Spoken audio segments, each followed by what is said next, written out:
everybody? I'm here today with a driving lesson on moving, steering, and stopping. Now, those are the three essential things that you have to know how to do when you're driving a car. And in this video tutorial, in this video driving lesson, I'll be showing you exactly how to do all three of them. Let's get right into the video. I'm actually just going to be demonstrating each of those things. Instead of spending a lot of time explaining, I'm going to demonstrate and just tell you what I'm doing. So basically, moving, we're going to divide it up into three sections. Moving, okay, steering, and stopping. So for moving, a lot of people think that the gas pedal is the only thing they use to move a car. That is completely wrong. You can use a clutch pedal as well if you're driving a manual car, but even in an automatic car, you're going to have to use the brake pedal. So for instance, I'm going to shift into park, I'm going to release the parking brake, and I'm going to exit this parking lot. And when I'm exiting the parking lot, I'm releasing the brake right now slowly, okay? I'm releasing the brake, and now I'm pushing the gas slightly. So really, it's not just the gas pedal. You actually have to control the brake pedal to move. So for instance, right now I'm going to leave the parking lot. I've just left the parking spot. Now I'm going to leave the parking lot. To start moving in an automatic car, you release the brake pedal. Now I'm going to push the gas to give it a little bit more acceleration. And in a manual car, you're going to be releasing the brake, pushing the gas, but also balancing out the clutch as well. I don't have a manual car anymore, so this tutorial is solely focused on automatic, but who knows, maybe I'll get a little sports car in the future, a little 6-speed sports car.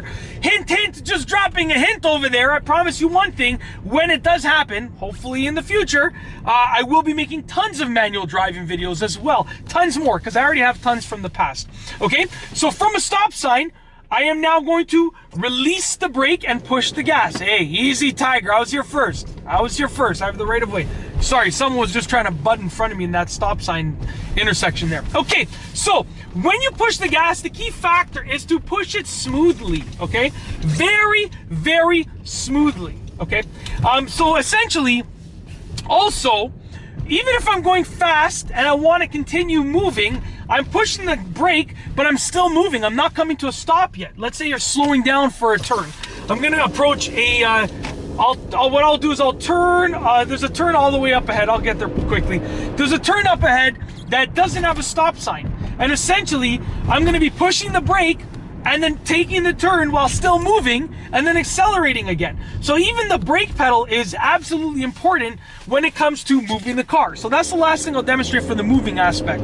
So obviously, the more that you push the gas pedal down, the faster it's gonna go, right? If I floor it now, all of a sudden, right, the speed is picking up. So the more that you push the gas pedal down, the faster that the car's gonna go. So I'm pushing the brake, but I'm still moving, okay? Still moving. As you can see, I'm taking the turn, okay? And now I'm accelerating again with the gas pedal. All right, so that is essentially moving, which is like going forward, right? Or backwards if you're in reverse, but making the car move.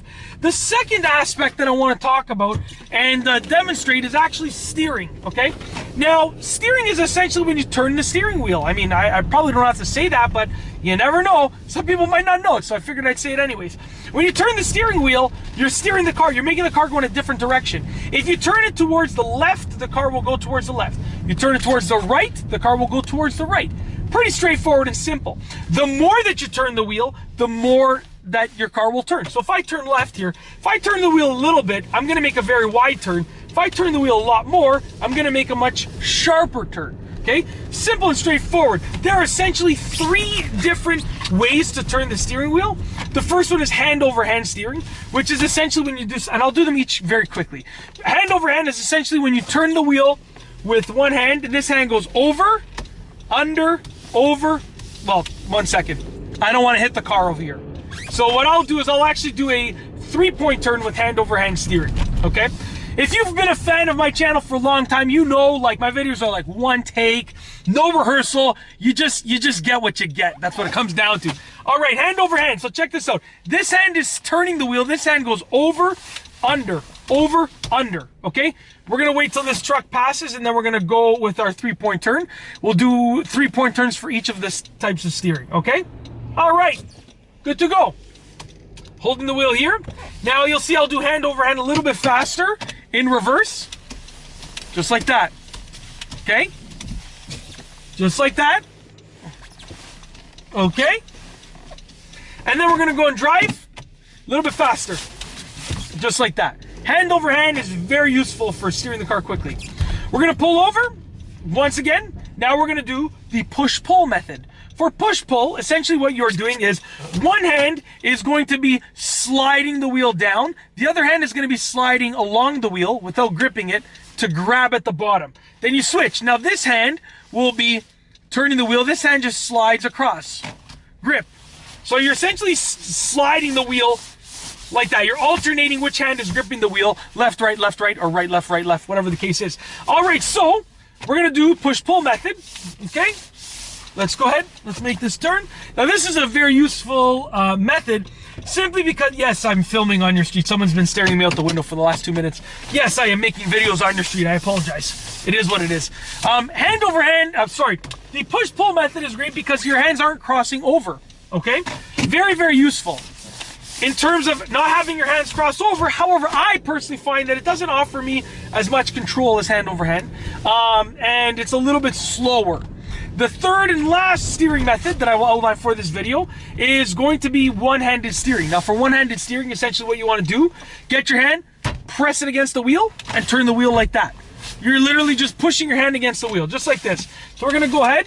We're going to start this 3-point turn, and essentially, with the push, whoa, there's a big icy patch right there. It just slid a little bit. With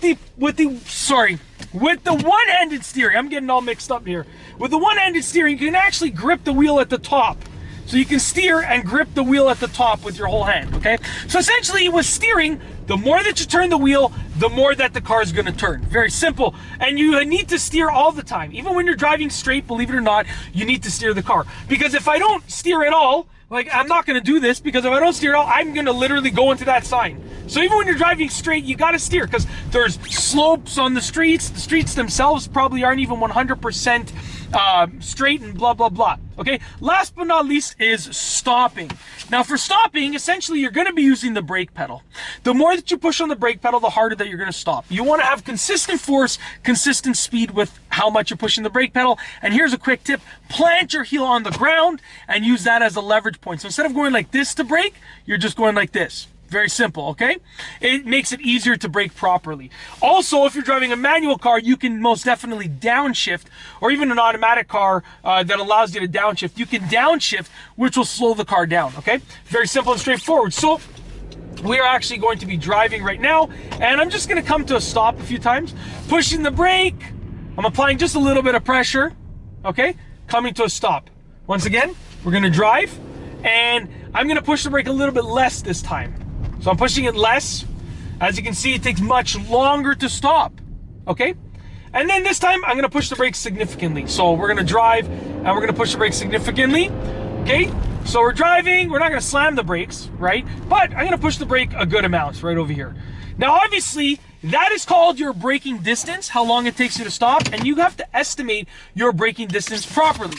So essentially, what you want to do is make sure that you know roughly, you want to practice, and it'll lead you to know roughly how much you have to push the brake pedal to bring the car to a stop safely. And that's basically it. In this video, I have gone over the basics of moving, steering, and stopping. It has been a simple driving lesson, and I truly hope that you've enjoyed it. If you like this video, please be sure to give it a thumbs up. Let me know what you think down below as a comment, and of course, be sure to subscribe for more great car and driving videos just like this one. And that's all I have for you today. Thanks for watching.